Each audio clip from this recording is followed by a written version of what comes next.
अस्सलाम वालेकुम। I am doctor Asif Ali.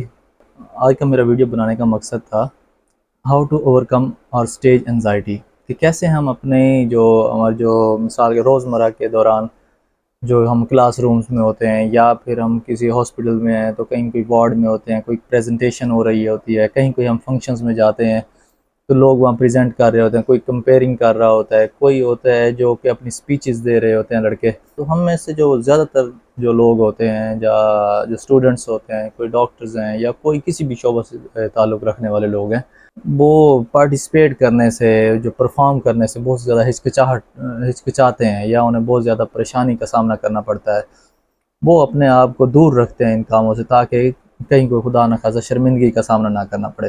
तो इसे हम बेसिकली स्टेज एंजाइटी कहते हैं। तो किससे इसे हमने काबू कैसे पाना है ताकि हम अपने ये जो खौफ है, ये हमारी परेशानी है, इसको हम ख़त्म कर सकें और ज़िंदगी में आगे बढ़ सकें। तो जो स्टेप्स मैंने लिए हैं इस एंजाइटी को ख़त्म करने के लिए, मैं वो आपसे शेयर करना चाहूँगा। कि सबसे पहले मैंने क्या किया कि जो फर्स्ट स्टेप पे मैंने जो अपने वार्ड के जो मेरे कुलीग्स हैं, विद इन कुलीग्स मैंने अपनी कन्वर्सेशन बेहतर की थी ताकि जो मेरा फ़्लो है जो मेरी ज़ुबान का, जो मेरे बात करने का, वो एक बेहतर हो सके। ठीक है।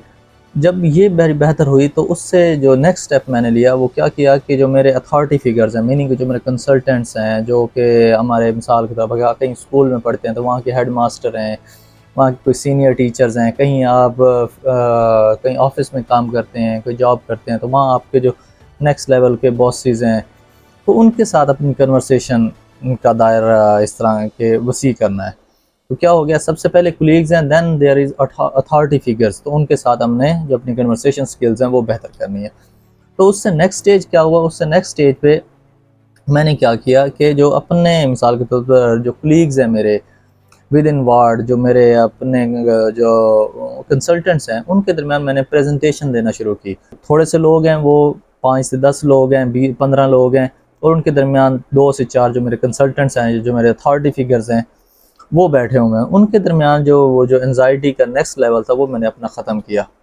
तो जब 4th ग्रेड पे मैं गया, जो मैंने अपने आप को अपग्रेड किया, वो क्या था कि इस लेवल पे मैंने कैसे किया, मैंने किया कि जो मैंने आउट ऑफ वर्ड, मिसाल के तौर पर कहीं कोई प्रैक्टिकल सेशन है, कहीं कोई क्लासेस आ गई हैं जिनको मिसाल के तौर पर हमने कोई लेक्चर देना है या कोई प्रेजेंटेशन देनी है, या मिसाल के समझ लेते हैं कि जहाँ पर जो ग्रुप ऑफ स्टूडेंट्स हैं या कोई सामने वाले जो ऑडियंस है हमारी वो 40 से 50 हैं, 60 हैं, तो वहाँ जाके मैंने प्रेजेंट करना शुरू किया ताकि वो जो मेरी हिचकिचाहट है वो नेक्स्ट लेवल पे चली जाए कि उससे कम करने में मुझे मौका मिले। अब इससे नेक्स्ट लेवल पे जब मैंने मूव किया तो मैंने क्या किया कि अब जो मैंने अपनी ऑडियंस है उसका लेवल बढ़ाया, मीनिंग के जो मेरी ऑडियंस 40 से 50 थे, अब वो मैंने 100, 150, 200 पे ले गया।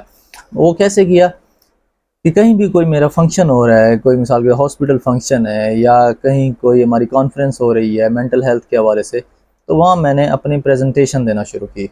जब ये लेवल आया मेरा कि जो मैंने प्रेजेंट किया सबके सामने, मीनिंग कि उसमें मेरे वार्ड के लोग हैं, हमारे जो कुलीग्स हैं, जो हमारे जो स्टूडेंट्स हैं यूनिवर्सिटी के, और आउट ऑफ यूनिवर्सिटी के स्टूडेंट्स आए हुए हैं, जो कि वहाँ पर ऑडियंस है मेरी, जो आउट ऑफ कंट्री वाले लोग आए हुए हैं, तो उनके सामने मैंने क्या किया कि मैंने अपनी प्रेजेंटेशन दी। तो वो एक स्टेप था कि जिससे मुझे हौसला हुआ कि यार अगर मैं यहाँ कर सकता हूँ तो मैं इंशाल्लाह मज़ीद भी परफॉर्म कर सकता हूँ। तो वो एक खौफ का बुत था जो मेरे लिए जो फाइनल स्टेप था, कि जो मैं समझता था कि यार ये मेरे अंदर बहुत ज़्यादा कमी है जिससे मैं अपना वो कर सकता हूँ कि अपने आप को बेहतर करूँ, इस पर काबू पाऊँ। तो वो क्या था मेरे लिए कि जो मेरा एक शुरू से वो था कि मैं कंपेयरिंग को करूँ। तो ये एक था कि फाइनल जो एक मेरे अंदर को खौफ का बुत था, जो उसे मैंने तोड़ने के लिए ये काम किया।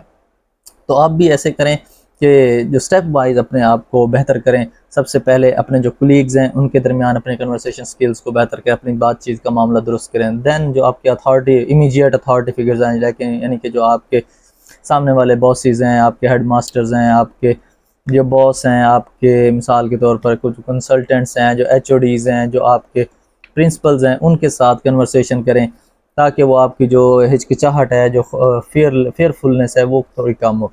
देन आप जो अपना प्रेजेंटेशन का जो अपना دائرہ کار ہے وہ تھوڑا بہتر کریں. اس میں کیا ہے کہ آپ پہلے انڈیویجول پرفارمنس دے رہے تھے, اب کیا کرنا ہے کہ آپ نے ایک گروپ پریزنٹیشن دینی ہے, میننگ کہ ود ان اے گروپ آپ پریزنٹ کر رہے ہیں, اپنے آپ کو ایکسپوز کر رہے ہیں, اپنی وہ جو آپ کے بار بار فیلیئرز ہو رہے ہیں لیکن آپ اپنے آپ کو بندھے رہیں.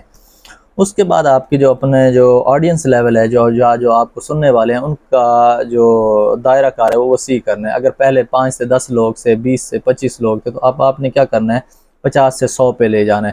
پھر آپ آؤٹ آف انسٹیٹیوشن جا کے, یعنی کہ اپنے آپ کو باہر ایکسپوز کرنا ہے, میننگ کہ جہاں پر کوئی مختلف یونیورسٹیز کے اسٹوڈنٹس ہوں, مختلف کمپنیز کے لوگ ہوں, جہاں پر آپ کو لگے کہ یار یہ اب میننگ کہ آپ کا جو انوائرمنٹ ہے وہ چینج ہو رہا ہے, اپنے آپ کو ایک نیکسٹ چیلنج پہ لے جائیں.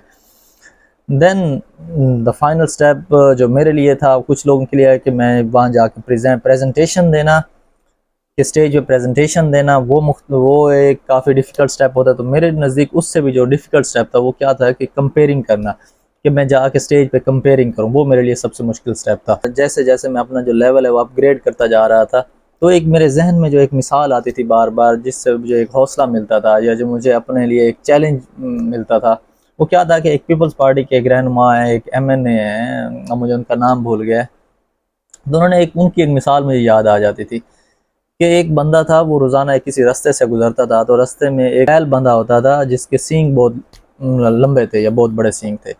تو وہ روز گزرتے ہوئے سوچتا کہ اگر خدا نہ خواستہ میری ٹانگیں اس بیل کے سینگوں میں پھنس گئیں تو کیا بنے گا. وہ روز گزرتا, روز دیکھتا بیل کو, یہی سوچتا کہ یار اگر پھنس گئیں تو کیا بنے گا. تو ایک دن اس نے کیا کیا کہ اپنی ٹانگیں خود جا کے اس بیل کے سینگوں میں پھنسا لیں. پھر کیا ہونا تھا, بیل نے وہ پٹاخ سے اسے دور گرایا تو اس کی دونوں ٹانگیں ٹوٹ گئیں. ہاسپٹل میں وہ ایڈمٹ ہو گئے, لوگ پوچھنے آئے کہ یار چودھری صاحب یہ کیا ہو گیا آپ کے ساتھ. اس نے کہا چھوڑو اس چیز کو, سب کچھ چھوڑو, کم از کم یہ ٹینشن تو ختم ہوئی, وہ خوف تو ختم ہوا جو مجھے ہر وقت پریشان کر رہا تھا. وہ کیا تھا کہ یار خدا نہ خواستہ اگر ٹانگیں پھنس گئیں تو کیا ہوگا, یہ ہوگا جو ہو چکا ہے. تو آپ نے ٹانگیں ضرور پھنسانی ہیں, تاکہ جو ہمارے جو خوف کے بت ہیں, جو خوف ہے, ہچکچاہٹ ہے, جس کی وجہ سے ہم بہت پیچھے رہ جاتے ہیں, اپنے آپ کی جو اپنی سکلز ہیں ان کو صحیح طرح سے ایکسپوز نہیں کر سکتے, وہ ہم بہتر کر سکیں. امید ہے آپ کو میری ویڈیو پسند آئے گی. پیج کو لائک کیجئے, ویڈیو کو شیئر کیجئے, اپنی رائے ضرور دیجئے. میرا یوٹیوب چینل ہے @AsifAli.psychiatrist کے نام سے, اسے سبسکرائب کریں, تاکہ جو میری ویڈیوز آ رہی ہیں وہ آپ کو وقتاً فوقتاً ملتی رہیں. میری ویڈیوز کو شیئر کیجئے تاکہ ہم بہتر سے بہتر آپ کے لیے ویڈیوز لا سکیں. بہت شکریہ.